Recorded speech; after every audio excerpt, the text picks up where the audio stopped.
Hiya, it's Joe here. I'm pointing at you.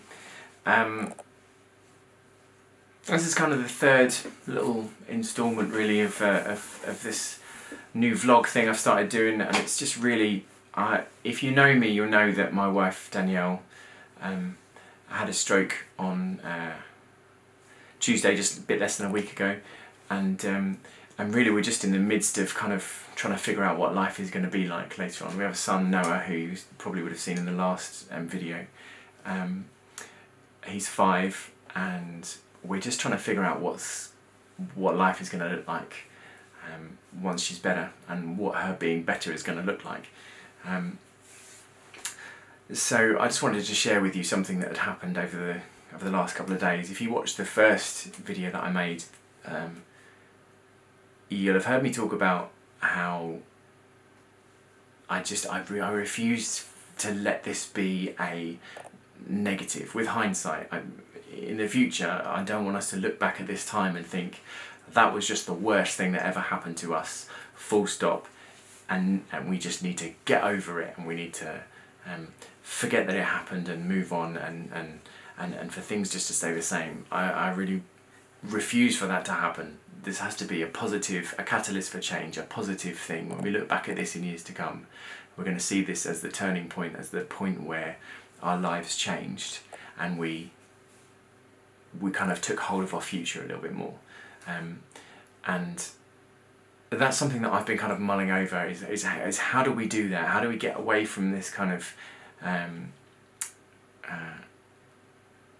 how do we get away from kind of what our lives have become, of this kind of struggle for the next thing and the next thing and the next thing, and this kind of work. How do we get away from that, and how do we make our lives more like we want them to be, more like we desire? And that had really been with me, and today I went in with Noah to the hospital nice and early, and there was just a little moment where Noah had gone off, I think with my mum, just to go for a wander, to give us a little bit of time alone, Danielle and I, a bit of time alone. And she kind of, one of the things she did was to put her phone in my hand, and I looked at her phone and there was an Instagram, her Instagram was open, and it was looking at this photo of this family who had, it turned out when I looked at it later that what they'd done is to sell everything and give up their lives as their kind of standard lives and just tour around Australia. I haven't actually had a chance to look more deeply into their story, but I just tell you that because she had exactly the same thought as me, and she managed to say to me, what her exact words were, she just was like, just work every day. Why? She literally said that, work every day, and it's why? And I think she's getting at the kind of stress that we both feel about our jobs, and our, you know, and tied in with that is our security, our financial security, and our the kind of stability of our home life is kind of tied in with our success in our jobs and our having a job. And that kind of really established model of what family life looks like, and I think we both want to kick against that at this point and say, actually no, that's not what we want for ourselves, that's not what we want for our lives. And I don't know what that looks like now, or what that's going to turn into, but I think it's really significant that I'd kind of been mulling this over and thinking, well, this needs to turn into something, this needs to be a point where our lives change, and she had exactly the same thought. And I went back later on, I came away and put our son to bed, and then went back later on, and we had a really interesting conversation about exactly that, and it was just really kind of affirming to me that actually that thought process that had happened was really valuable, because she'd had the same experience essentially. When I say we had a conversation, I don't want you to think that we were sitting chatting and you know, most of the words, 50% of the words that she says are not formed right, or not the right word, or only half, you only get half the word, and you can kind of infer what she's talking about, or guess what she's talking about, and then judge by her reaction what she's actually trying to say. But we managed to have this conversation about exactly this process that had gone on in my mind, and it turned out she'd had exactly the same thing. And I think probably that's what this is going to turn into, is a little bit of an exploration of that journey that I hope this is the beginning of, into a different way of doing life, and particularly family life. What that looks like, I don't know. I don't know what that's going to be, how successful that's going to be, whether it's something we can actually do. I don't know, but I hope that this is helpful to people who are going through something like this, something life-changing. And I know there are people going through much worse stuff.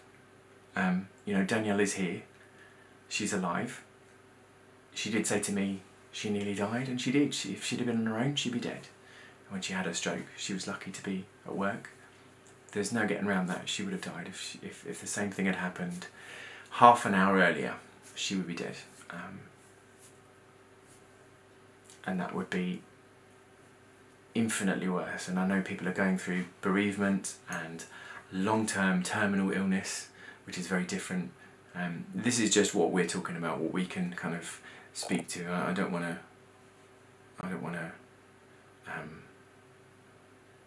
This is the worst thing that's happened to us. I know people go through a lot worse. I just wanted to say that. And yeah, I hope this is a help to the people who are going through difficult times, who are going through something traumatic.